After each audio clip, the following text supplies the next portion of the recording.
Good morning and welcome to the August 27, 2019 Calaveras County Board of Supervisors meeting. If you are able, will you please rise for the Pledge of Allegiance?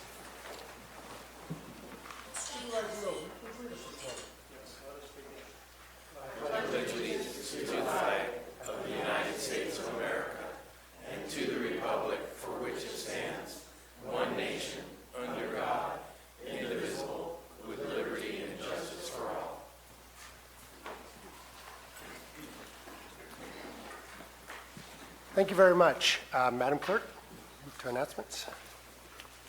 Announcements. This is a time for county staff to provide updates of upcoming county events that may be of interest to the public. Any supervisors have any announcements? Supervisor Mills? Yes, just very quickly, there will be a meeting at the Sonora Opera Hall, 6 p.m. this Thursday regarding homeowners insurance, and State Assemblyman Bigelow and State Senator Borges will also be in attendance. And I would encourage everyone to attend that meeting, and I know that there's another one coming up for respective to our county as well, but we need to get the input out there and let them know what this is doing to us. So if you can attend that meeting, the parking's limited, so arrive early. Thank you. I'd also like to add to that announcement that I was contacted by Assemblyman Bigelow and Senator Borges' office, and they have worked to help coordinate the Department of Insurance doing a town hall in San Andreas on September 16th at 6 p.m. at the Town Hall in San Andreas. Program is still coming together.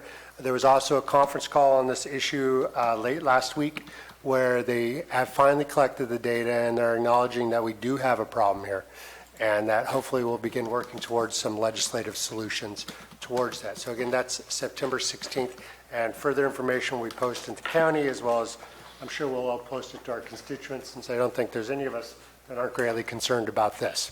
So are there any announcements from staff?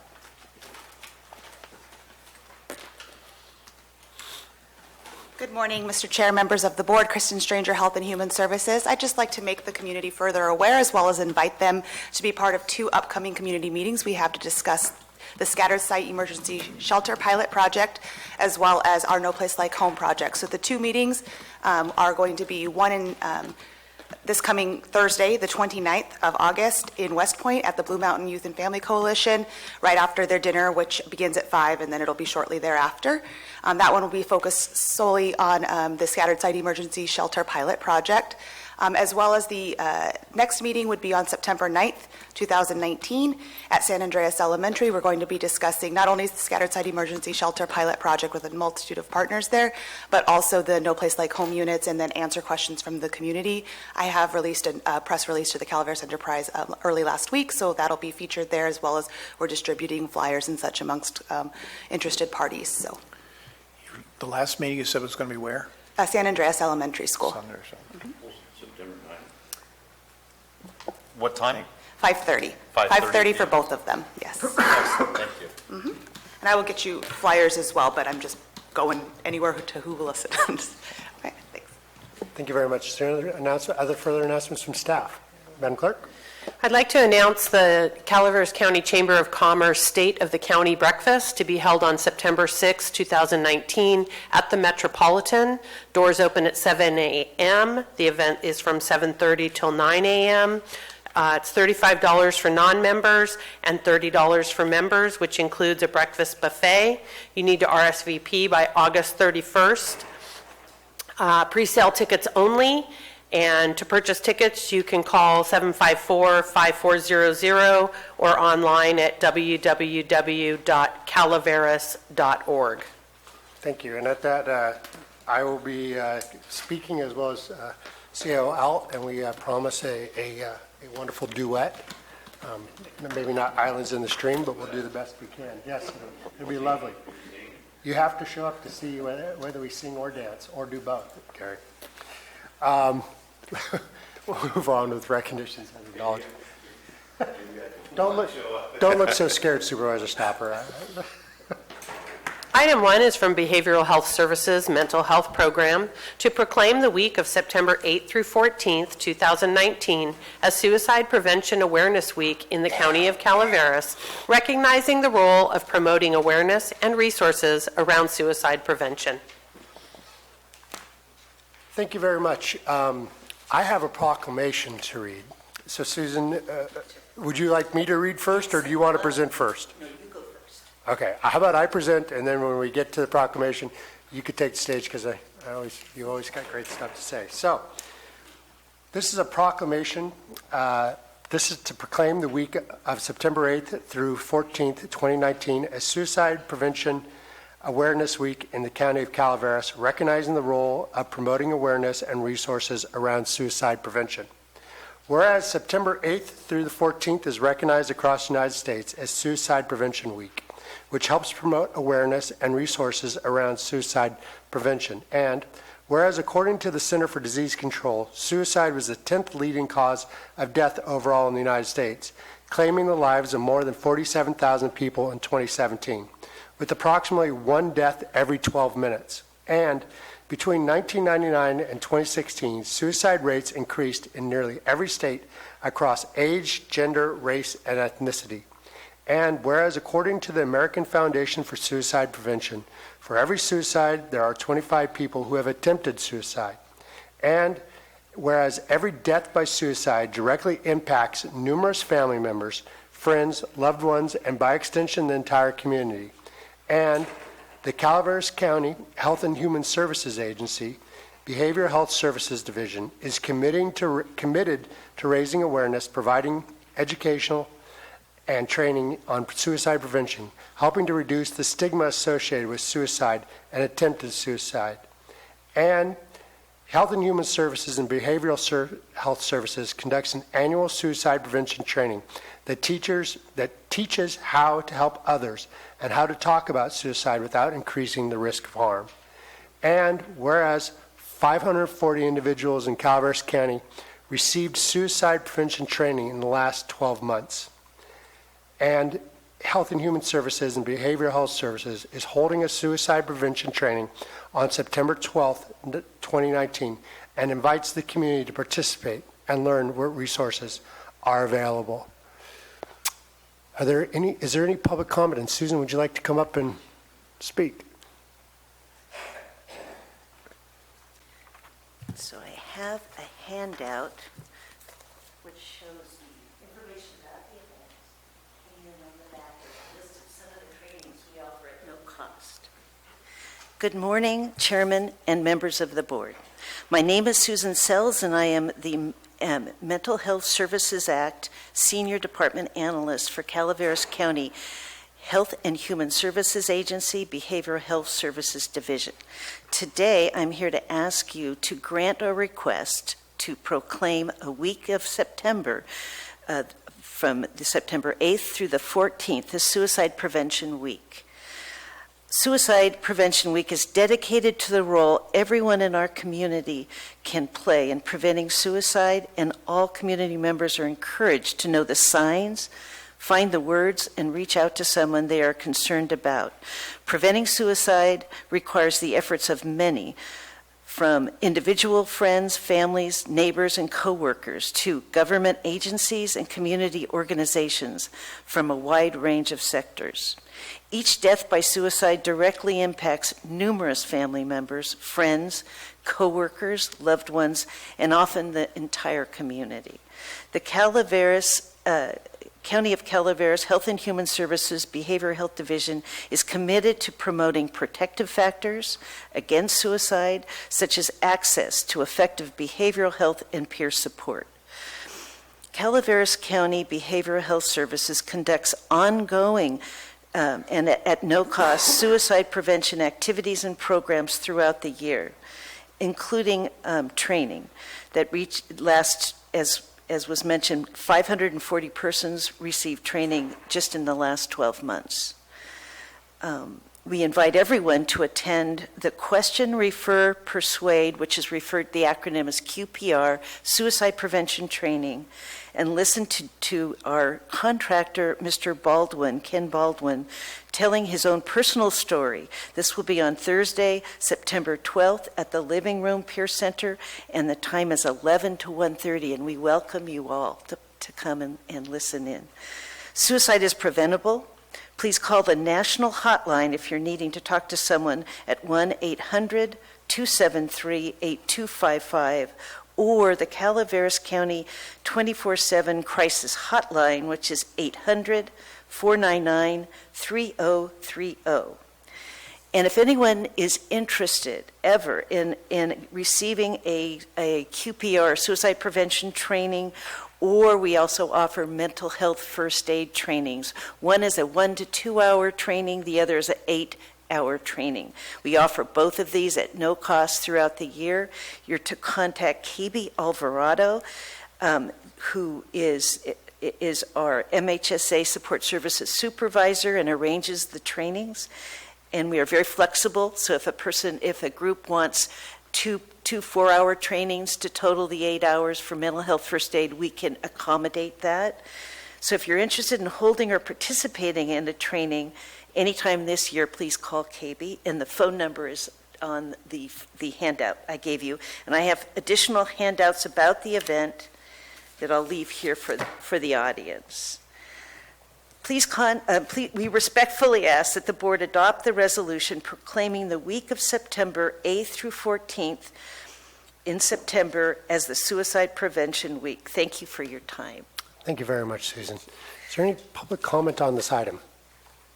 If you wanted Nope. any data about Seeing none, bring it back to the board. Is there a motion and a second? So moved. Moved by Supervisor Callaway, I'll second. second by Supervisor Toffenelli. All in favor? Aye. Opposed? Passes 5-0. I'm sorry, you need to call for public comment. I did. Oh, I did. I interrupted you. Therefore, be it proclaimed, the Calaveras County Board of Supervisors proclaims the week of September 8th through September 14th, 2019, as Suicide Prevention Awareness Month in the County of Calaveras, and welcomes community members to take part in suicide prevention training and learn about local resources that pertain to suicide prevention. Thank you very much. Susan or Kristen, you want to come up and accept the proclamation?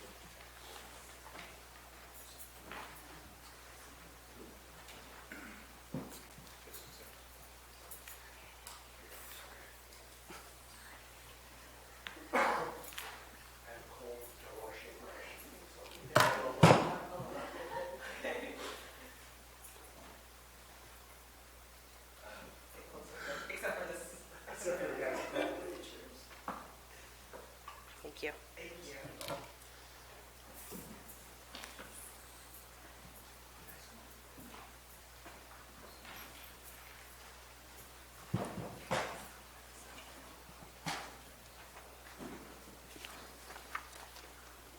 Thank you very much.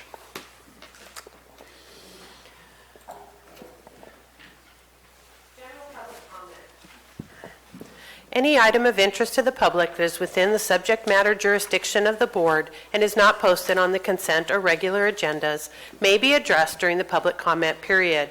California law prohibits the board from taking action on any matter which is not posted on the agenda unless it is determined to be an emergency by the Board of Supervisors.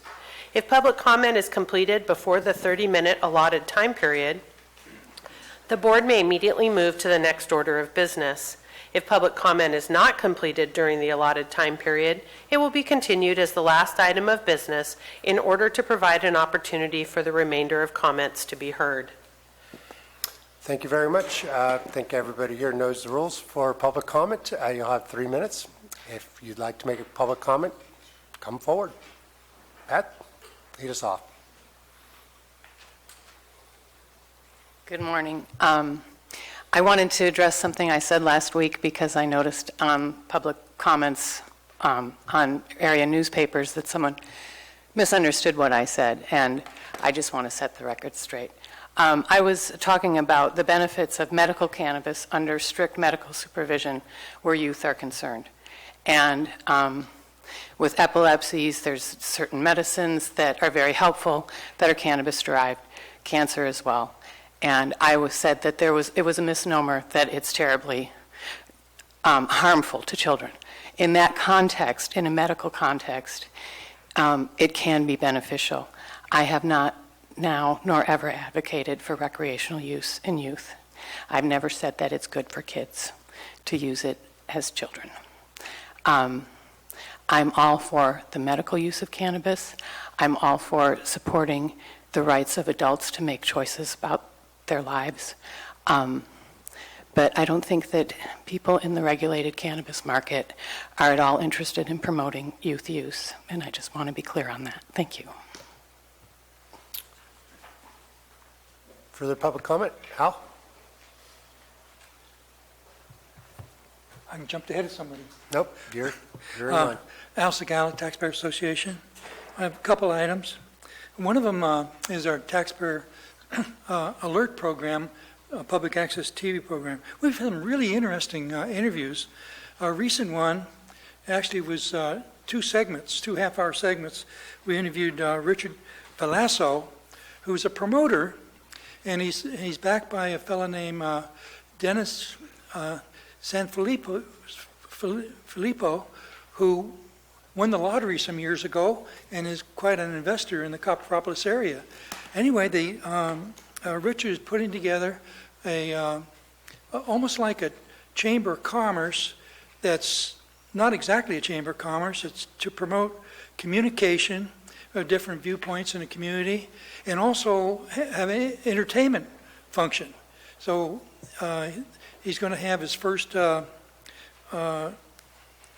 radio show, which will be broadcast from Copperopolis in September. I don't have the date right now. Anyway, there's something new, and we'll see how that works. The Howard Jarvis Taxpayer Association has been just a blessing for homeowners. I'll give you an idea of how much of a blessing. If you bought a home 5 years ago, you would, and Prop 13 was not in effect, you would have had to pay an additional $33,399 more in taxes. I mean, that's pretty profound. And if you owned the home since 1978, that amount would be $236,462. Those figures were compiled by the State Association of Realtors. Also, they've been fighting all along to try to preserve Prop 13, and outnumbered 15-1 usually, and because the people support it, they've been pretty successful in keeping it intact. The most recent success is ACA 1, which would have changed the Prop 13 to reduce the 2/3 to 55% under certain circumstances, and it was defeated. And it's just incredible, just a tremendous win. Another one they need help on now, same thing, this one's in the Senate, and it's SCA 5. So if you are inclined to, you might want to contact your representatives and tell them that you don't want SCA 5.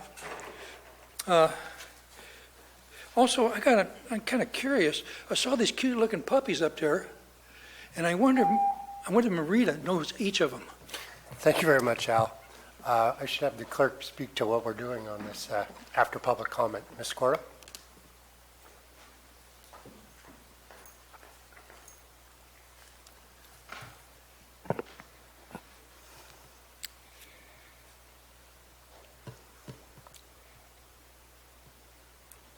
The marijuana culture in our country, the drug culture actually, is destroying us.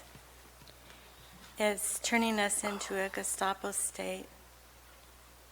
And I feel very sad because we not only are willing to drug ourselves, we're willing to ship it across the ocean and drug other people too. And I find this horrible. I'm not saying that marijuana can't help people, but there's a lot of people running around being doctors that are prescribing things to their neighbor and other people in a desperate attempt to help them. But I have seen doctors in the sake of repeat business, prescribing every unbelievable sundry drug in order to please their patients so they can get repeat business. Everybody knows that if you want to be successful in business, if you have repeat customers, they're your best source because they're on a regular basis. And that is what the drug culture is doing in our country. They're looking for more and more customers. I call them victims, but what they're doing it to make money, and at the expense of our young people. And I just find it abhorrent. Thank you very much. Is there further public comment? Marty? Marty Crane, District 5. I wanted to thank Al for bringing up the issue of Prop 13. I retired from almost 20 years in escrow in Orange County, which is like insane. During the time when that issue came up and that was passed. And there were people who thought it was totally unfair because, for instance, we bought a house and we knew what the taxes would be because of Prop 13. So we knew that in the future, based on what our finances and our plans were, we could stay there. We could retire there should we want to. So we proceeded with that purchase. About, 10, 12 years later, of course, the neighborhood's all changed and everything, and the economy's booming. And the taxes have gone up because it's all supply and demand before you got the Prop 13. And whenever someone purchases a house and it changes ownership, it gets reevaluated based on the current tax table. And so the people next door had a house exactly the same floor plan as ours. Exactly. Ours taxes were $500, theirs were $1,100. And there was another house that was exactly the same floor plan as ours, and they had bought it maybe 10, 15, 20 years earlier than us, and their taxes were like $200 a year. So, but all three of these instances, they had an opportunity to make the decision based on their own personal finances and plan, retirement plan, based on that. And so there were people that came afterwards and thought it wasn't fair. But you know what? They were just mad because they didn't buy earlier in that location. So in escrow, it's always location, location, location, buyer beware. And you can't expect as a young person to live at the same level and in the same town as your parents when you were born or when you graduate from high school. You have to pay your dues. You've got to live where you can afford to live and where you can you have the ability to take care of the property, such as we are concerned with here. And then also, there was also, as with all legislation, there are loopholes. And there were people that were concerned about corporates, a corporate loophole. And it's my understanding, correct me if I'm wrong, that the Taxpayers Association was trying to address that because they found a loophole and they didn't have to be reassessed. But I think that might have already been resolved. Anyway, just a little information. Thank you. Thank you. Mr. Moore?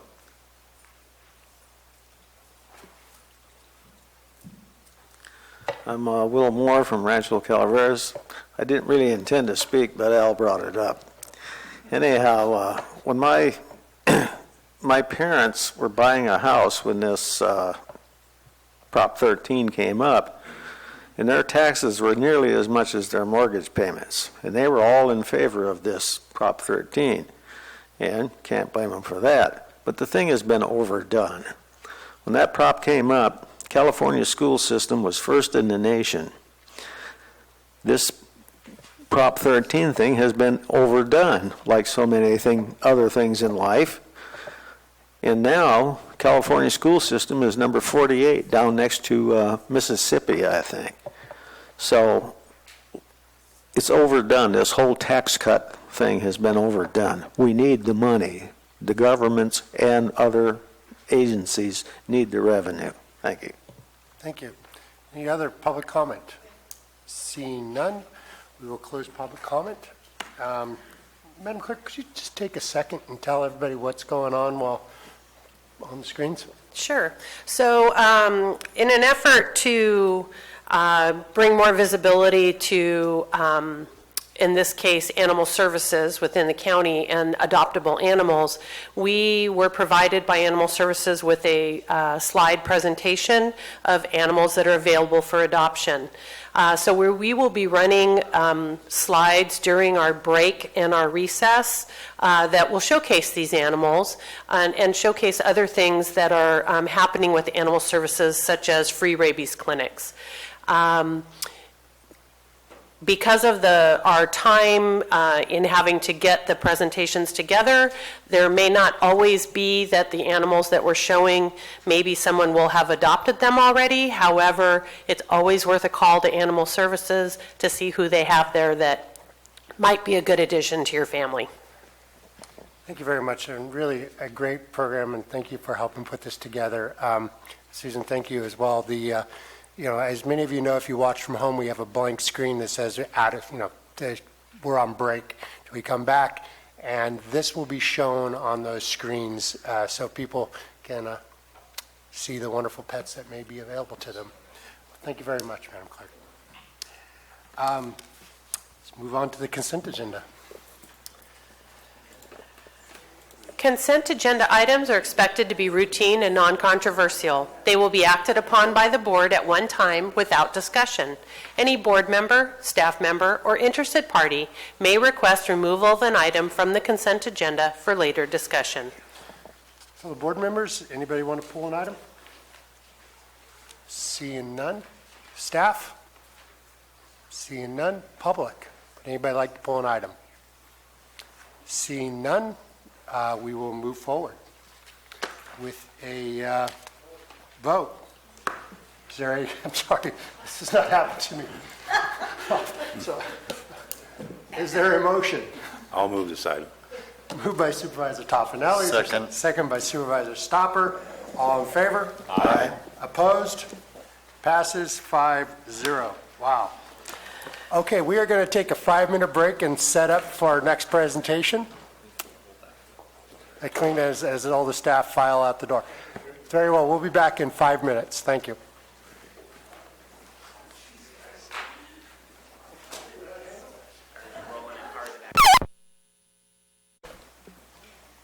Welcome back to the Calaveras County Board of Supervisors meeting. We are on item 19. Madam Clerk. Item 19 is from the Administrative Office to receive a presentation regarding Mountain Valley EMS Agency's request for proposal for 911 Emergency Advanced Life Support Ambulance Transport Services. Thank you. Supervisor Toffenelli, you serve on this committee. Do you want to cue it up? Sure. Just a short history on what's happening here. In September of next year, our contracts, the 10-year mark on the contracts for ambulance service will be coming to an end. So we're sending out for a request for pricing RFP for new bids soliciting for that service in the county. I know that during the course of this time, there's been a lot of complaints about response times and a lot of different issues that have to do with this. So in response to that, I've been working with Lance to change the way response times are calculated and change the way response times are done according to population versus rural areas. That's incorporated in this item that we're about to see before us, and this is actually, if you look in your packet and you go online and you open this packet on the county website, you will see the complete RFP as it was presented to the state. Now, the state has to adopt it first before it comes back to us, because they may recommend some changes done to it that we have to incorporate into it. But I talked to Lance earlier today, and apparently the state is about to approve it. We should know tomorrow, which would mean any changes done that they require would be done, and then it would come back to us for our approval, then go out to bid to anybody that has the proper or necessary equipment to bid on this project, and they would be fully scoped before their bid would be accepted. So I don't want to go into Lance's whole program here, but that's a synopsis of what's happening here today to us, and this is for us to look over. If we have any comments on it, any changes we would like to see, he could have those incorporated and when it comes back to us for our stamp of approval so it can go out. So I would like to turn over to Lance Doyle, our Chief Executive Officer of Mountain Valley EMS. Welcome. You're good. No, turn you're it off. off. You're good. Thank you, Supervisor Tofinelli. Chairman Garamendi, members of the board and staff, my name is Lance Doyle. I'm the Executive Director for the Mountain Valley EMS Agency. I'm also a resident of Calaveras County. I'm a 15-year resident of Arnold. Moved up from the Bay Area. One of the best decisions I've made.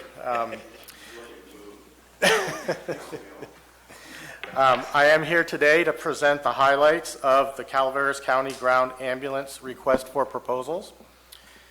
In 2014, the Mountain Valley EMS Agency conducted a request for proposal process, which resulted in a 5-year contract with American Legion Ambulance in the North and South zones and Ebbets Pass Fire Districts in the East zone. Those current agreements term in 2020, so we are now back to the point where we need to produce another RFP. Per state guidelines, in a exclusive operating area that is not a grandfathered county, we can't just renew a contract. We have to go out to bid in order to produce a new contract. So the Mountain Valley EMS Agency contracted with Endpoint EMS Consulting for assistance in development of the RFP.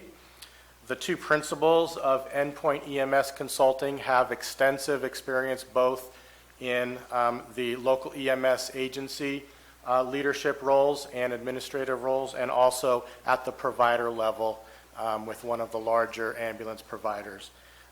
We hired them for the similar process in Stanislaus County. We were very happy with their work, and we're pretty close to being under contract in that county, so we hired them to assist us up here in Calaveras County.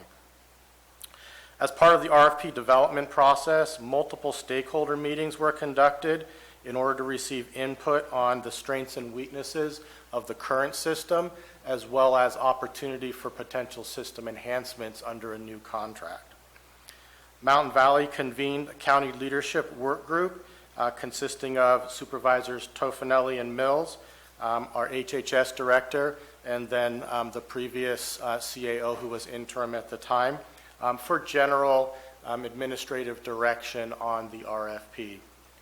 From there, we met with stakeholders, including every Calaveras County Fire Agency, Mark Twain Hospital Administration and ED Management, the two current ambulance providers, and also County Sheriff and Dispatch. As a result of the stakeholder meetings, we identified 5 overarching strengths of the current system. Generally, the system is performing very well, especially when we put it in context of a rural system. All stakeholders have positive comments regarding both the system structure and the providers within the current two providers within the system. All stakeholders made mention that they felt confident the current contractors provided a professional service and were dedicated to the citizens of the county. As the director of the EMS agency, and also is confirmed through the stakeholder meetings, I'm confident the current providers provide excellent clinical care to the citizens of the county. Both have extensive clinical oversight and quality improvement processes, which they monitor on a daily basis, and they report up to the EMS agency. All of the stakeholders reiterated the strong partnerships that they've developed with both of the current providers. They feel that they have an open line of communication with management and feel that concerns are addressed quickly and appropriately. That said, the system stakeholders are open to improvements within the EMS delivery system. While all agreed our current EMS system works well, we did identify some challenges that we would like to address. Many of the challenges discovered through the stakeholder meetings are not unique to Calaveras County, and in fact are pretty common in other rural EMS systems. However, we do believe that a few key system enhancements will address many of the challenges that we face here in Calaveras County. Due to the rural nature of Calaveras County and a lack of specialty centers, many patients are transported to neighboring counties in the Central Valley. These are long transport times that may take up to 8 or 12 hours in some instances, taking that particular unit out of the EMS system. This, on a regular basis, this could become taxing to the EMS system, the 911 system. Due to the lack of GPS tracking of ambulance, EMS dispatch is not always able to send the closest ambulance to the call. Currently, dispatchers rely on crews reporting when they have returned to the county, have returned to their quarters, or are available in their response area. This is a verbal report given over the radio. Unfortunately, this is not always a reliable or accurate means of identifying the specific location of an ambulance in order to ensure that we are dispatching the closest unit to the incident. Employee retention is a struggle affecting all of our providers within this county and also within the state. Calaveras County, unfortunately, is not immune to the statewide shortage of paramedics that we've seen over the last year or two. Many EMTs and paramedics use the ground services as a career stepping stone to jobs with fire service, air ambulance providers, or potentially nursing school. Difficulty staffing qualified personnel can be exacerbated by the rural nature of our county. It is something that both of our providers do continue to struggle with. While both current providers have appropriate maintenance and capital improvement programs, the replacement of an aging fleet and modernization of equipment can be difficult in a relatively small county with a relatively limited number of calls and revenue. The current ambulance response strategy calls for a single response time standard throughout the zone, regardless of population centers, location, or density. The north and south zones, which I'll show you on a map here in a minute, have a 20-minute response time standard, and the east zone provides for a 13-minute response time standard, regardless if the incident is in a population-dense area or if it's in the wilderness. The current response time requirements need updating to industry standard population density-based strategy utilizing GIS mapping and call distribution. ES economics are a threat to even the largest EMS system and provider. Over the course of the past 10 years, the number of uninsured and underinsured individuals has increased, federal and private insurance reimbursement has declined, and the costs of running an EMS system continue to rise. These economic difficulties are only magnified in the rural EMS system with lower call volume, longer transports, and diminished economies of scale in comparison to some of the larger national providers. The goal of this RFP is to build an economically sustainable system for the next 10 years, and all potential system enhancements must be implemented with this in mind. Currently, Mountain Valley does not have the ability to monitor response time compliance or clinical performance in a real-time manner. We rely on the provider to self-report response times and also rely on the provider for clinical personnel and patient care oversight.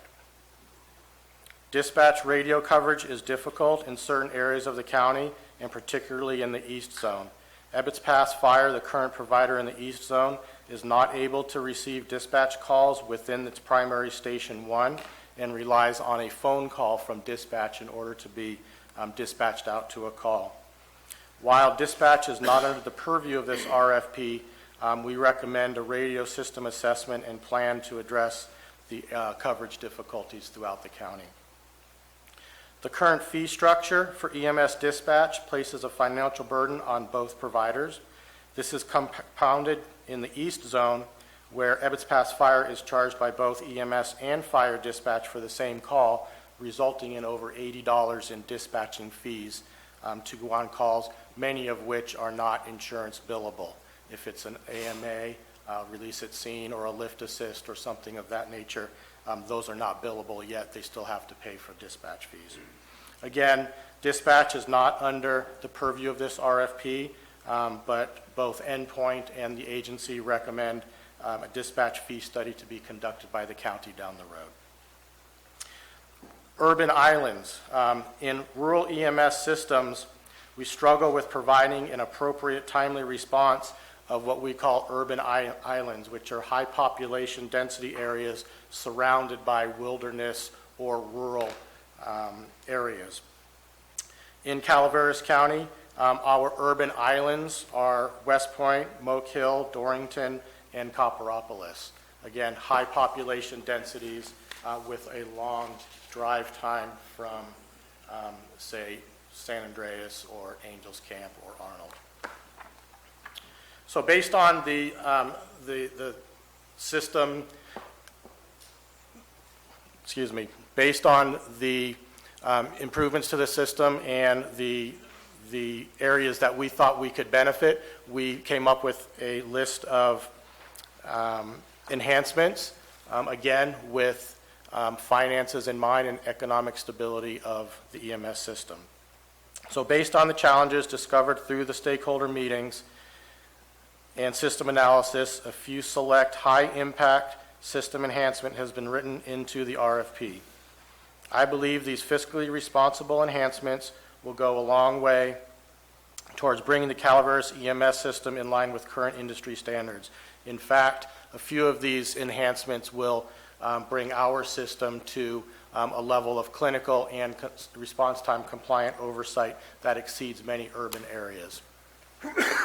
As mentioned, the response time standard for the north and south zones is 20 minutes, and the east zone is currently 13 minutes, regardless of where in the county the incident occurs.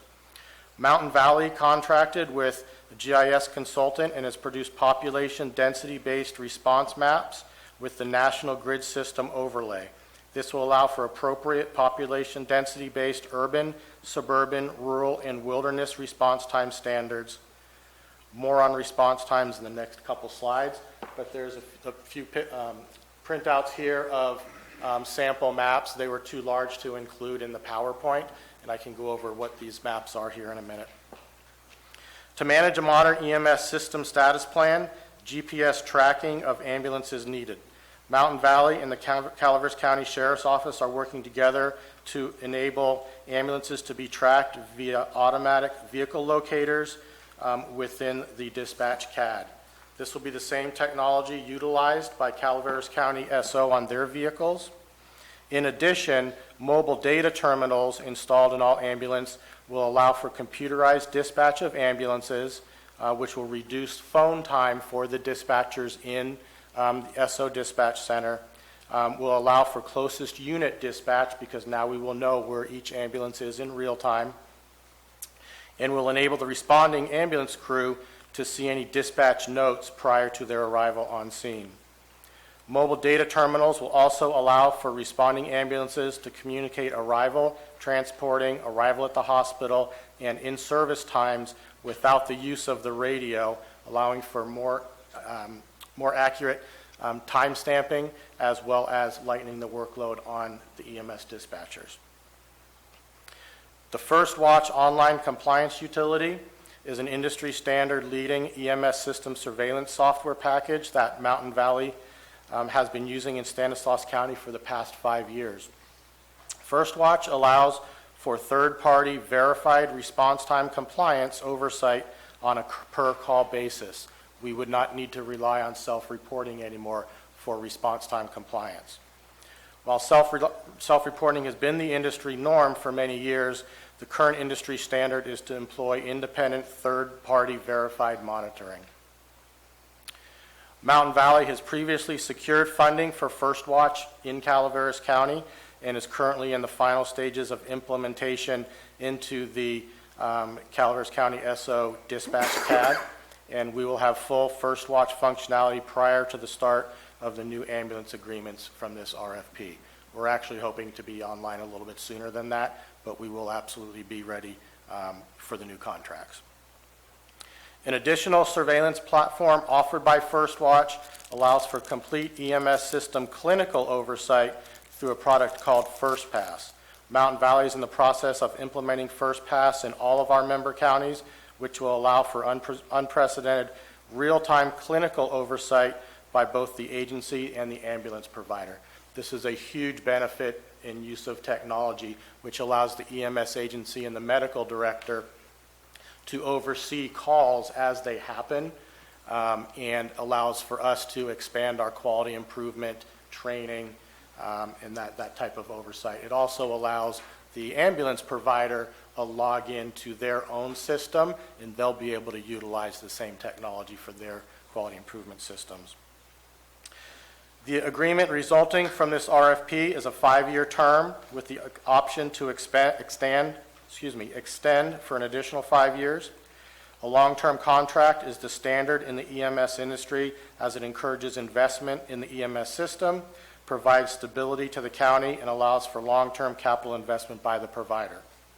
One note, the RFP draft that was contained in the board packet identifies a 5-year term with 2 options to extend for 3 years. That's actually in conflict with the Calaveras County Ambulance Ordinance, which indicates a maximum of a 10-year contract, which is also in line with what the State EMS Authority likes to see. So we've made the change to a 5-year with an option for a 5-year extension. So this is a sample of the GIS mapping provided by our consultant. The national grid system will be overlaid, and then the shape file, which is the core file, will be uploaded to dispatch in order for us to track our compliance. Potentially, if needed, I may need to bring a future board agenda item to provide direction to SO to implement our response time grids and the shape file. We can address that at another time. But if you look at the county here, each of those colors indicate a different population density. The darkest colors are urban. You can see those islands that we talk about. And then as you get lighter, the lightest color being wilderness, the next lightest color being rural, and then suburban is the 4th category. Lance, what is the green line up in Mountain Ranch area? I can't see those terms. That I'm not sure. It doesn't pertain necessarily to our response time compliance strategy. Just something I got on there. But you can also see the 3 EOAs. You have the east zone, the south zone, and the north zone. And Pardon? Okay. Are they cut out for a specific reason? No fly zone. Thank you. I'm sorry for interrupting. no, I'm sorry, I didn't have the answer for that. I know the audience can't see, but this map over here is the same mapping, but we put the call distribution for 1 year, and you can see that most of the calls, each pin is a call, align pretty well with the population centers, which is fairly common for most systems. And then this map here is a close-up version of this. Actually looks like the Copperopolis area. Again, no, that's not Copper, I'm sorry. Comanche, yeah. With the call distribution, but then the national grid system overlay. And that grid system is what we actually will upload into the Sheriff CAD.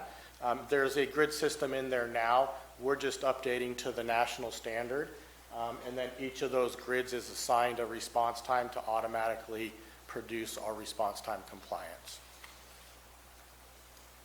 Again, here's a recap of the current response times.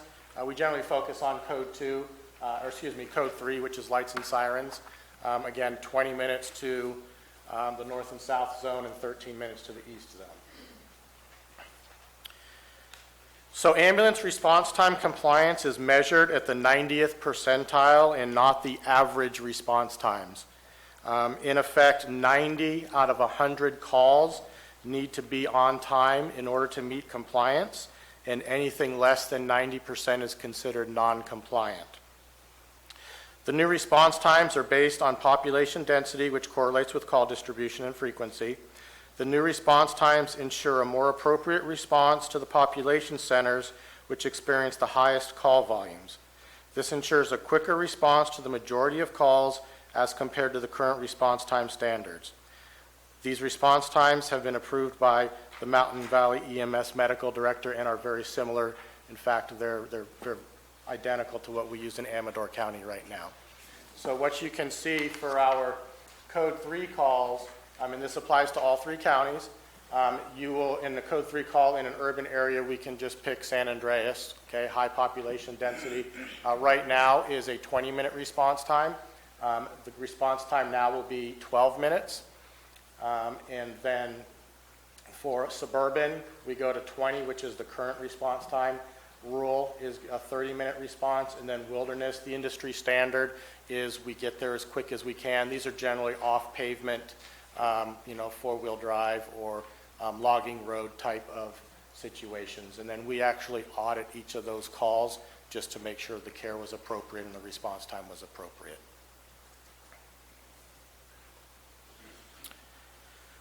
So we're in a unique position to address one of our urban islands in Copperopolis due to the paramedic level service provided by the Copper Fire Protection District. The RFP encourages the proposer to enter into an ALS first response fire agreement with Copper Fire Protection District in order to provide a shortened response time to the citizens of Copperopolis. Copper Fire Protection District is a willing partner and is committed to the proposed response times in the next slide. As part of the system status plan, Copper Fire will be held to a response time compliance standard with associated penalties if not met. The proposer will provide compensation for the services Copper Fire Protection District provides based on its cost savings in order to meet the standard 12-minute response time. This model can be made available in the future if other fire districts are able to upgrade to paramedic level service. So what this is a similar component we've taken from our Stanislaus County EMS system redesign, where we incorporate the fire district into the system status plan. Copper Fire is in Copperopolis. They can provide a much quicker response than an ambulance can. Remember, these urban islands still have high population density, but they're not large enough generally to sustain keeping an ambulance in that town. So most providers would propose the next closest urban center is Angels Camp. Well, Angels Camp to Copper you would not be able to meet the 12-minute response time compliance. So what we've done is incorporated Copper Fire. They've committed to a 10-minute response with a paramedic, same level of service that the ambulance provider serves, and that will give the ground ambulance proposer or provider an additional 4 minutes to get to that call. So we get a quicker response to the patient with the same level of service, and financially it's a little bit more sustainable model because to require an ambulance 24/7 is generally about $1.4 million a year, and we just don't have the call volume in Copper to sustain that. So a joint agreement between the Fire Protection District and the ambulance will actually accomplish a better goal. Plus, it provides an opportunity for the fire district to see a new revenue stream that they hadn't seen before. So our next steps. The RFP is currently at the State EMS Authority for approval. All of these RFPs must be approved by the State EMS Authority. I was actually there yesterday to kind of nudge them along a little bit on this RFP. They've had it for 5+ weeks. And funny, he said it'll be ready tomorrow. So it was a worthwhile trip. I'm told Wednesday. I'm thinking by the end of the week, hopefully we'll have approval from the EMS Authority. I've already been told what the changes that need to be made, and it's just one. It was the term of the contract, which we already aligned with our county ordinance. Once approved, I take the RFP to my JPA board for presentation and final approval. Then we will release the document. Hopefully that'll happen next week potentially, which will keep us on track. And then proposals will be due in late November, early December, depending on when we actually release the RFP. with a notice of intent to award by the end of the year. And those dates are a little flexible depending on if the state drags their feet a little bit, but I'm pretty confident after my meeting yesterday. Thank you. I'm happy to take any questions. Any questions from the board? Supervisor Callaway? Yeah, I have a few questions. Under the system, let's start, with copper, Yes. or whoever, whatever, the fire district, and how is the client billed? They're billed by the respective fire department, plus they're billed by the ambulance service? So in the state of California, your billing for EMS calls comes from the transporting agency, so it would be the same as it is now. It would be billed by the winning proposer. And then the winning proposer, in order to abide by antitrust issues and anti-kickback, the proposer needs to figure out basically how much they're saving by entering into an agreement with Copper Fire, and then they would break that down to a per-call basis, and then we would, the proposer would pay Copper Fire per call. And this would be known in a contract well ahead of actually running calls. So the billing entity would be the ambulance provider. There are mechanisms through the fire departments to bill, not necessarily insurance, but there's GEMT and a couple other instances where they might be able to bill separately, but that would also be available to them right now. So, the ALS can get there first. So, when a call's dispatched, though, does it say, okay, ALS, you go first, and ambulance, you don't have to, or they're both going at the same time? Same time. They're dispatched at the same time, just like it is today. Right. So then ALS gets there first? I'm trying to understand the financial equation to Okay. this so that the public understands. So And me too.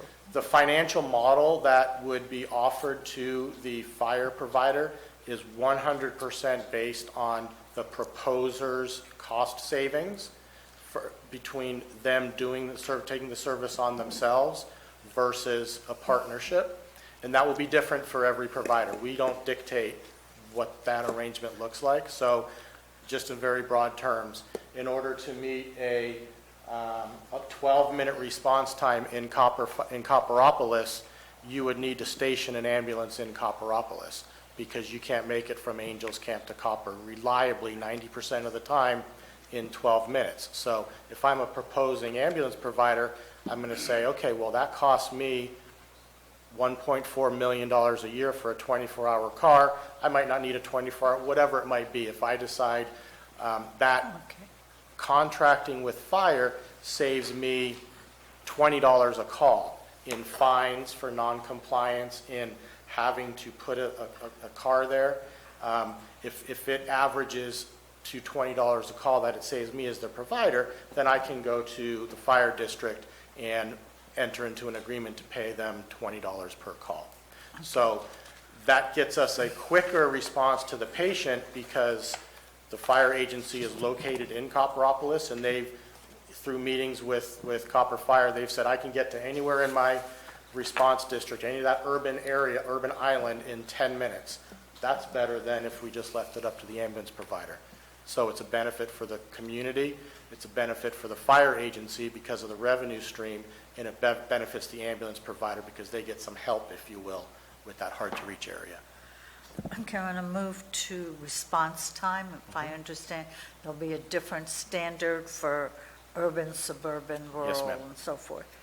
So is it first watch? I wasn't clear who's going to be monitoring that, because you said it's a self-reporting system. And, go ahead. Oh, sorry. So as we sit today, and as was the standard when this contract was written, we would rely on the self-reporting from the ambulance provider. So right now, we get a report from the ambulance provider, says we ran 400 calls and we were late on 20 and our compliance is 92%, right? We're relying on the provider to self-report. And that was the industry standard up until First Watch. That's what we did in Stanislaus County as well. But things have changed, and now we have technology that allows us to independently monitor those response times automatically through integration into the CAD. Because when a call is dispatched, let's say it's dispatched at 10 o'clock, the ambulance gets there at 10:08. They call dispatch and say, I'm on scene, so there's a timestamp in the CAD. We pull that information from the CAD, so now we don't rely on the self-reporting, right? We are getting the raw data from the CAD. We contract with First Watch. We manage the interface. First Watch is the company that produces the surveillance software. So if a ALS or an ambulance doesn't meet that 12 minutes, is there like a cutoff, then they're fined, or what Yes. is the ramification? So there's a couple ramifications, and I didn't put a slide together on it, but it is in the draft RFP. So we don't look at each call individually. We look at a response period, which generally is a month. So for that month, if a provider is, let's just say, 91% compliant, great, they met their contractual obligation, even though there might have been 3, 4, 5 calls where they weren't compliant, overall they met the 90% standard. If at the end of the month or the compliance period, they're 89% compliant, they missed that 90%, then there's a penalty structure that kicks in, they are fined, and then if they are non-compliant more than three times, 3 months in a row, or more than 6 times in a 12-month period, then they're in breach of contract, and then we have other options available to correct the breach. Okay, moving on to another one. You talked about first pass, Yes. and I thought I heard you say the docs are on the calls as they happen. I wasn't clear what that meant. Are they talking to the staff of the ambulance or the paramedic the wagon? Docs are on the call? The doctors, the docs, the No, medical I'm sorry, I team. must not have been clear. So I wasn't clear how first pass worked, Okay. because you said something about the calls as they happen. Yes, yes. I didn't know what that meant. Who's talking to whom about what? Okay, so First Pass is a clinical component made by First Watch, and I would love at some point in the future to come in and give you a full presentation on what both of those do. However, the First Pass is the clinical component, so the medical director would go in and set up different types of calls they want to look at. And in general, what we do is we input our treatment protocols into First Pass. Every time a paramedic runs a call, they do their PCR, and then they hit upload, which they have to do within 2 hours of a call. It goes into First Pass, and it looks at, this is all automated through technology, it looks at compliance to the protocol. If it's compliant, great, we don't look at it, right? But if something falls out in that, I don't know, they didn't give a medication or they gave too much of a medication, it will flag that call so that the provider's clinical people can look at the call and provide remediation or what have you. It will also aggregate all those types of calls through the whole system that our clinical staff can look at the compliance to these different protocols. So it's an automated system, and it happens, I said real time, it's really after the paramedic uploads their PCR. So there's not any doctor involvement. The medical director can look at these as they pop up. They would give you an alert in your email. But if it's you set it up. if I heard you correctly, it's post the fact that it's Yes. happening, not during the time that No, it's happening. not during the call, no. No, we have, I'm sorry if I'm getting off topic, we No, no, have no. standard protocols as approved by our medical director that the paramedics in the field follow. And then we have clinical staffing both at the EMS agency and at the provider. And it does have to be retrospective. You can't be there side by side. But that's where training and education and certification comes in, that we sign off that these paramedics are able to follow our protocols. So we assume that they are following the protocols. This gives us a method to confirm. So how does that protocol dovetail with the respective hospitals? So the protocols don't necessarily integrate with the hospitals in general. These are pre-hospital treatments. So as an example, a patient calls for chest pain. When we get there, we have a chest pain protocol. They treat the patient per those protocols, and they transport that patient to the appropriate hospital. Once we transfer care at the hospital has their own set of protocols. Okay. Now, On the term of the contract, 5-year plus a 5-year, and you had mentioned what it currently is 5 plus 5 3 times. Whatever it is Yeah. now that you have to change. Yes. Is that something that the EMS board wants and our providers want? And if it's a county ordinance that says we can't, should we change the county ordinance? Or is it the state saying you can't? So this would be a big can of worms we could get into a long discussion about. There's some turmoil at the state over what authority they actually have to dictate the length of a contract. Traditionally, they've set a maximum contract of 10 years. That's what the feedback was they gave me yesterday in our meeting, which I had already changed the RFP because our ordinance says 10 years. They would push back if we wanted to do a contract any longer than 10 years. So what? I mean, 10 years, considering it's a very expensive system, is not very long. Absolutely. So what control does a respective county or the EMS board have in keeping what it is your board is recommending? So Or it's not worth the fight?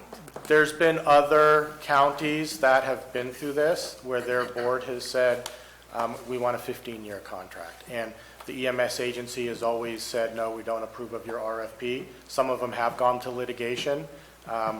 Again, we're in a little bit of a time of turmoil with the EMS agency. I guess my short answer would be it would potentially open us up to the state saying, if we move forward with, let's just say, a 15-year, the state saying, well, we didn't approve that RFP, and there could be potential consequences for that.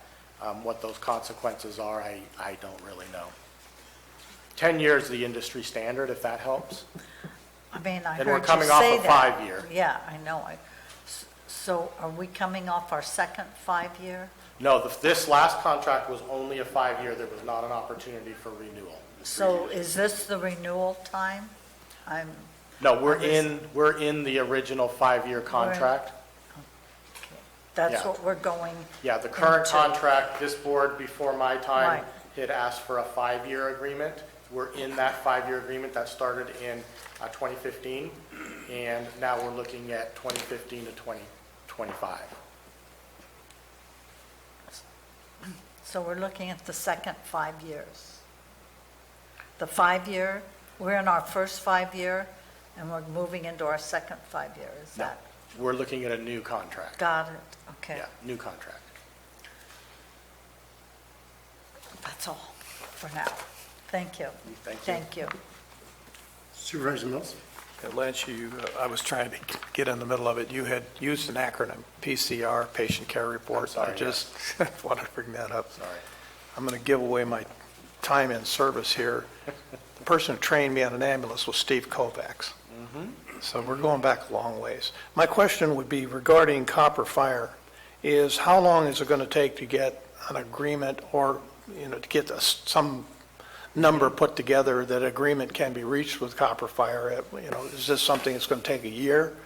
Will it only take 6 months once it's approved? You know, how quickly can the EMS agency assist in getting that number put together so they can actually get it into their budget?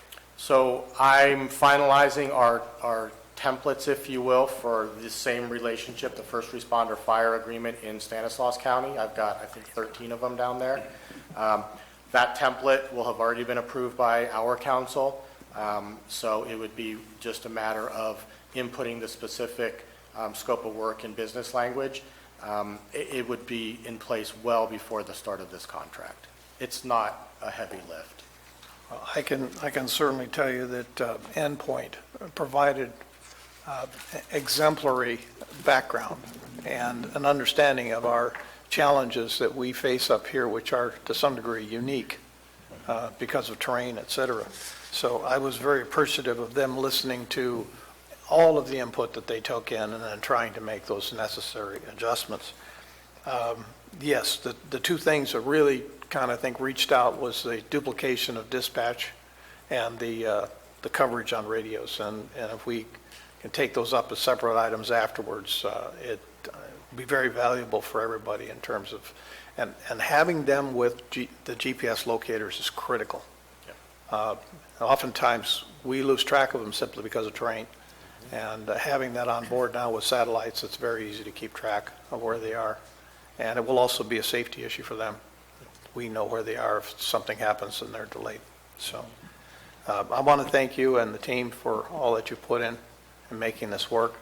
And I see a very successful future for whoever accepts this contract and is willing to run with it. Thank you. Supervisor Callaway? Yeah, I have one more. On the cost of dispatch, Yes. so will I'm not sure. So in Ebbets Pass, they have to pay EMS and they have to pay the county for that same phone call. That seems a little overkill. So Ebbets Pass is a unique position, and I know Chief Johnson's here if he wants to speak to it or correct me when I'm not accurate. But because they're a fire agency, they get dispatched to medical calls through their fire dispatch, which is Right. CAL FIRE right over here. But then because they're also the ambulance provider, they get dispatched from the approved EMS dispatch center, which is the Calaveras SO. So will that happen to Copper? Will they have to No, double because down and pay? No, because Copper's not a transporting EMS agency, so their dispatch would only be through CAL FIRE as it is today. So it doesn't seem fair that Ebbets Pass has to pay twice. I don't know, if the chief says get off the boat, Marita, I will, but, Chief, yes, go ahead. add some light. All right. Hey, it's great to see everybody, and thank you for giving me a moment. We are in a unique position with being a contracted ambulance provider, and we accept the responsibilities that include the primary PSAP dispatch center, which is your sheriff's office, which is the primary medical call taker for that type of work. And we also are the fire agency, which we're, it's a pleasure to, have the Calaveras County support financially to help offset the ECC costs over at CAL FIRE for all of our fire and medical on that side. So in reality is we're accepting that dual responsibility of an ambulance. We elect to bid on our zone. We don't have to. And along with that, we understand comes certain costs, although there is a redundancy in a fee for some services because we're using the ECC heavily, just like all the other fire agencies for all the medical side, as well as getting released through the that calls being pushed over from one dispatch center to the other. So while we accept some of those things, I think I haven't seen the RFP because it hasn't come yet, but when it does, we would enjoy a opportunity to work independently as a contractor, if awarded the East Zone, with the Sheriff's Office to find that middle ground with the dispatch service, married with what we're getting, to eliminate redundancy and essentially eliminate a cost that would be, a savings to the constituents that have said, hey, yeah, you're going out on a call from one side, it's being managed heavily on one side or the other, that's proportionate to whatever is being done. If it results in a ambulance transport where we indeed have a fee or an insurance payment coming back, maybe that could be part of it, but I guess you would say that the details itself, we would appreciate to sit down and work through that with, if awarded the East Zone for the ambulance contract, just to say, hey, this is what we're getting, this is the output, where can we work together to make sure we're in line, so if that makes sense. Does to me. Okay. Thank you. And just to be clear, the county has approved Calaveras SO as the EMS dispatch center, and they do a fantastic job. They've made significant upgrades over the years there. We are not a party to that agreement, but we stipulate in the RFP based on board direction that Calaveras County SO is our dispatch center. Thank you. We are going to continue this conversation. I know I have questions. I think Supervisor Mills had questions, and we have some public comment to add in. Supervisor Toffenali? It's fine. So we will return at 10:35. Thank you.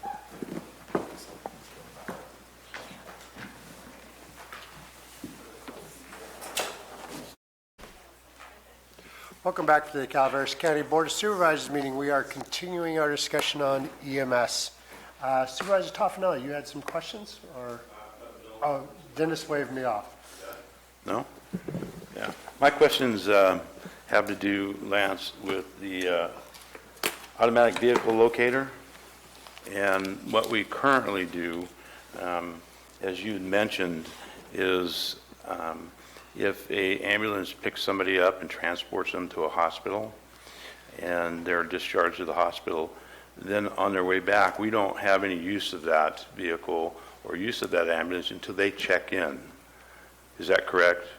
Correct. Phone it, yeah. And Correct. So However, if it's an in-county transport, like we go to Mark Twain, usually as soon as they transfer patient care and they get back in their ambulance, they'll go on the radio and make themselves available.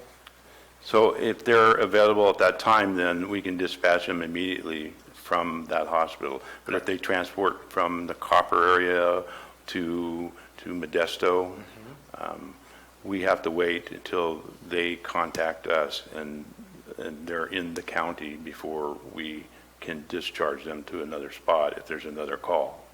Correct. What would normally happen is the ambulance would transport, let's just pick a hospital in Modesto, and they transfer the care of the patient, and then they drive back. Usually, as soon as they hit the county line, they should be going available in the region. But we don't have, as we are today, we're reliant on them to report, right? And then as they make their way back to their zone, we don't really know where they are. So we'll get them at the county line, and then we might not hear from them until they get to, let's just say, Angels Camp. But if there's a call in the middle there, I mean, we're going to assume they're on that route of travel, but we don't know how close and so on and so forth. So they may or may not be discharged to that call based on that information. We don't really know where they're at. Correct. And But- maybe a better example would be if they're on their way through Copper up Highway 4 to Angels Camp, and they get a call in Angels Camp, we don't have a visual to say, well, they're closer or the San Andreas car is closer. Correct. With AVL, we'll know exactly who is closer, and we can dispatch the closest ambulance. And that was my point. The AVL will know exactly where they're at all times. And if they're closer to a call that comes in, we can immediately dispatch them on their way back. That we haven't had that capability necessarily in prior years. So coming into this contract, everything will be online, and we will be able to implement that, which hopefully will increase our responses and limit, possibly see times that are very, very close to 98, 99% during the month that we're tracking for their calls and be in compliance. So Possibly. I think that will make a lot of people happy. So that was my only questions. Thank you. Thank you. Lance, I got 3 questions for you. First off, how would this RFP will have any impact on our general fund and will increase costs or decrease costs to the county? Maybe that's a CAO question, but There's no cost to the county of the RFP. thank you. And for the services, how do we generally, does the county pay, how are these generally paid? Fee for service. The ambulance for service. provider charges for the ambulance ride, yes. Thank you. We are going into the PSPS, which I'm sure everybody's talking about. How will the ambulance services be a integral part of our dealing with that? We've got a lot of vulnerable population, especially in some of our, not just urban islands, but suburban areas. Will EMS and the ambulance service be providing services, and sort of how are you integrating with our overall system? So as an EMS agency, and actually the current ambulance providers are also involved in the county work groups, emergency preparedness coalition, where a lot of the PSPS planning has happened. We are involved as an EMS agency from an oversight perspective. We have without getting too far in the weeds, we have a medical health operation coordinator program, which is really a coordinator for mutual aid services. So for instance, and this is where we get involved with the PSPSs, let's say the hospital has to evacuate because they have no power and they run out of diesel or their generator breaks. We, as an EMS agency, would coordinate transport of that fairly large number of patients through multiple providers, because our 2 providers probably couldn't cover or provide enough ambulance service for, say, 25 people all at once. So we coordinate from Amador County, Stanislaus County, Tuolumne County to help with that. The actual ambulance providers have been in all of the planning sessions at the coalitions, and we've all done our needs assessments, if you will, and how it might impact, a PSPS might impact emergency medical services. And yes, just like in the Butte fire, both ambulance providers were very active and stepped up to help evacuate vulnerable citizens, whether or not it was a billable transport, it was community service, and they were both very active in helping. Thank you. I know that's going to be a major concern when it happens, and how broad it is will definitely limit the amount of resources that you'll have available to dispatch. My last question is, you've got these maps with the urban islands. Urban islands are going to be required to have it in 12-minute response. How will you serve West Point in 12 minutes, considering it's a solid 40-minute drive from San Andreas? So that's one of the difficulties we have with the urban islands. What we have, and I apologize, I should have put in the presentation, we've developed a policy, and this is the policy we have in place today, that those are dedicated, or they're flagged as hard to reach areas. Under today's 20-minute response time, it's really not an issue because they're served within that response time. I know American Legion hits West Point from Pine Grove. Under the new response time scenarios, those urban islands, if they don't have an option like with Copperopolis fire, those are going to be categorized as a suburban response, so they would retain the 20-minute response times. They unfortunately would not be able to get the 12 minutes. That would it'd be unsustainable financially. And who makes that decision? It's an EMS agency decision. We consult with our medical director. We look at what we're doing today as practice, and that's how we came up with that determination. Thank you. Well, I certainly, obviously it is by population base and need, according to your maps, an urban island. I would hate, just because it's hard to do, that we decide just to downgrade them to a suburban and say, well, we can't do it, therefore we're making you less than other urban areas. That would be a major concern of mine, and I hope we do not do that. And if you do, you should let me know in advance. Okay. I want to make sure that, one of the other problems I've got with concerns I have about West Point is, as you are aware, I think we discussed this back on February 14th of this year. We lost Highway 26, and we were about to going up the hill, and we were about to lose Highway 26 going to Amador County. So suddenly I was going to have a urban island that was truly an island and inaccessible. How will we deal with that when that inevitably happens again? So this year, we were fortunate in that we still had a way in through Amador. My understanding is American Legion actually moved their unit closer to West Point. We faced this situation actually back before I moved here, but I want to say it was 1997 up on Highway 4 where we had the Ramsey slide. And what we ended up doing there was getting a crew to the other side, and then we would transfer the patient. We used air resources if needed. That's one of the difficulties of a rural and really a mountainous wilderness county is you sometimes need to think out of the box. And fortunately, both of our providers are really good at that. I know one of our providers, well, they all have four-wheel drive ambulances, which is a requirement in the RFP. One of our providers has a side-by-side for the wilderness. They have tracks. So we get creative, and I know both of these ambulance providers today, and I would hope if there's a change in providers, it would be the same, are very willing to help each other. That's something we would coordinate as the EMS agency. So it would really just depend on the particular scenario and how we need to address it, but we'll figure it out. Okay, I just want to make sure that that's on the front of your mind, Yeah, because yeah. be it fire or floods, Yep. people can be stranded and hurt. So I want to make sure that that's on your mind, as well as the other issue, and when we cross those bridges, we'll discuss them together. Yes. Supervisor Mills, you had you had another question? Yeah, I just wanted to bring it up, that the uniqueness of Ebbets Pass and Copperopolis is because the voters in those two districts made the choice to financially support their EMS programs, and it's not cheap, but they do see the importance and the need for it. So it's something that any fire district could choose to do if they want to.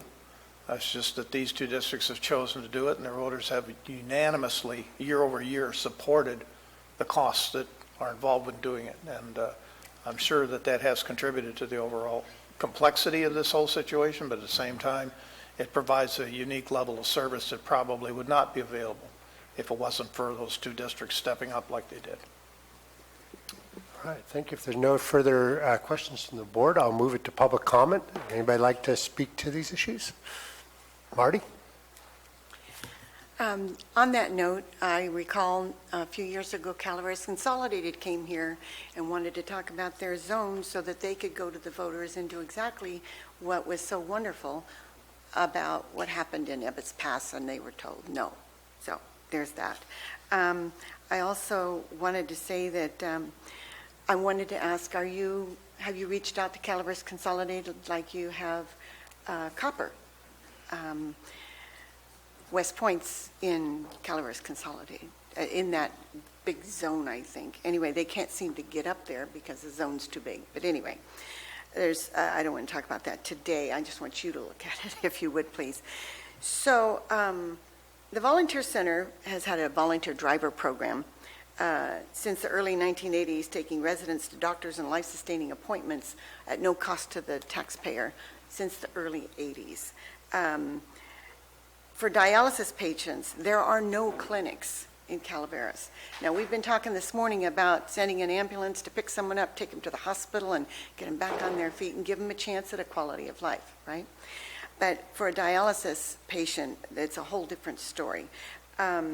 Patients travel an hour one way and then sit in a recliner for 2 to 5 or 6 hours, and their quality of life is a real concern. Patients, they want some sense of normalcy, which is not supported by having an ambulance or a cancer van come to their home 2 to 3 to 4 or 5 times, 2 times a day, 3, 4, or 5 times a week. The Volunteer Center, we struggled to find a solution when calls would come in saying, now, we all know, or maybe we don't, that if you don't do dialysis, you die very quickly. It's not painful, you just go to sleep, but you die. So you have to do dialysis. You have to make that choice one way or the other. And so we struggled to find a solution for these calls to dialysis transportation for years. So we put teams together. Whenever anybody would call, we would put a team together of volunteers to take them down, drop them off, because the volunteers, it's a little intensive when a volunteer goes they're living that dialysis life as well. If they go every day or 3 times a week and sit there for 5 hours, or you can only go shopping so many times in a week in Lodi or Stockton or whatever. You know, I'm going to run out of time. This is so critically important. I need to, please. Marty, Okay, so what we're doing is we are denying small mom and pop operations. The Silver Streak, we heard that they said from people that call us, they don't go out of county, they don't do dialysis, they can drop me off for $100. Well, you know, these people are just going to die, you know. Marty, thank you. Gary, I want to give this to Gary. You And could give it please to the address clerk. it. Marty. I called you 3 times. Will, you're up. This is critical to this. Marty, I do not dispute that a bit. I'm Will Moore from Rancho Calaveras, and I think my comment is more of a question than a comment. I'm puzzled by the name agency. You know, Central Intelligence Agency is an agency of the government. Their head office building in Langley, Virginia is a government building. The people who work there are government employees, salaried employees. I don't know what a Mountain Valley agency is. It's not a government bureaucracy, and I guess maybe it's a business, but I don't know. I don't know who's paying for it, or I don't know how it fits into the government situation. Is that a question? Thank you, Will. Next public comment? Seeing none, I'll bring it back to the board.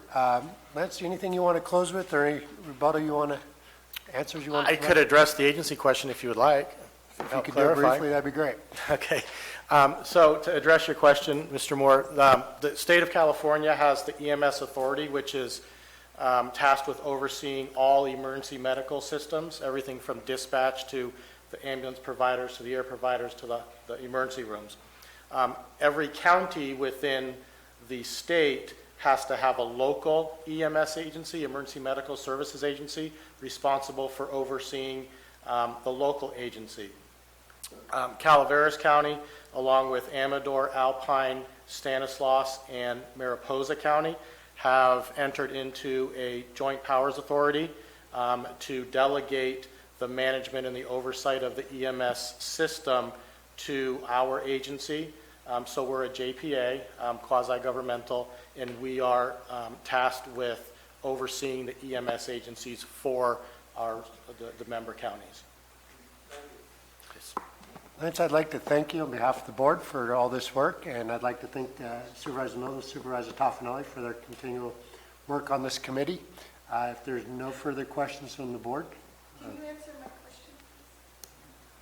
Marty, I asked a question, you're not going to answer it? Marty, Answer this, we will stick around and we'll talk to you after this, okay? Oh, yeah, okay. Very well. Then I'd like to thank you. This is just an informational item, so thank you very much. Thank you, We'll move Board. on to supervisor announcements.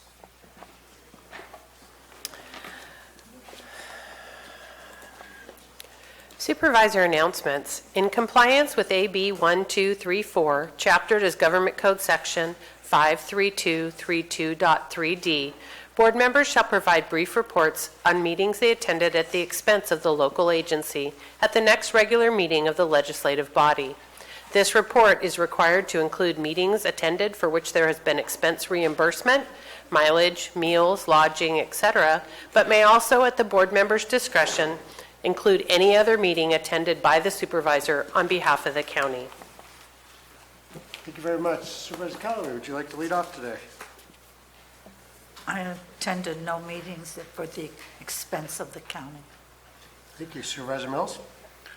Yes, it was Wednesday the 14th, down to the GSA meeting in Stockton. Please remember that the plan is out for public review and comment, and hopefully each supervisor will have a chance to look at it before we make a decision on that in November or December. Thursday the 15th, did go to look at the annual report and actually got a copy of it from American Legion in Jackson at their luncheon.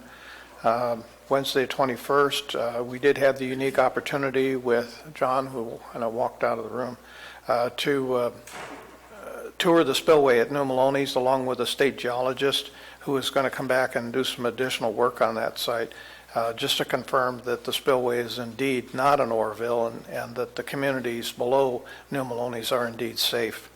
Had a camera meeting, which you and I attended that same day, and Saturday the 24th, I was asked to attend the Farm Bureau barbecue out at the fairgrounds, which I was very, very pleased to see the number of young people that are involved in our ag community here and their level of involvement.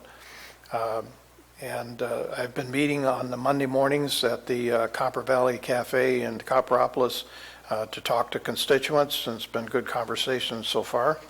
And then also, I don't know if anybody noticed it, but the Bearcat arrived yesterday as I was driving out of the parking lot, so I had to get a picture of it. So the Sheriff's Department's new Bearcat is here.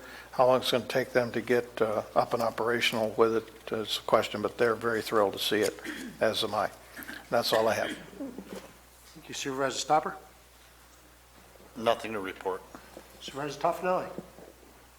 I have nothing to report. I attended the Mountain Valley EMS meeting last week, but nothing that I charge the county for, so nothing to report. Thank you. I have nothing to report as well, but I did forget to announce to you all and invite you all. Lumberjack Days is the first Saturday in October up in West Point. It is a great time. Please attend if you can. Hopefully we'll be reopening the county's building up there, which we're doing some remodeling on. And I'd love to have you all there for a ribbon cutting. And if you drive all the way to West Point, bring a sign and put it on the side of your car and ride in the parade with us. I will buy you lunch if you come up. We'll go to the Lions Club and get a brat together from the stand. Announcements from staff. Nothing? Madam Clerk? Very well. We stand adjourned.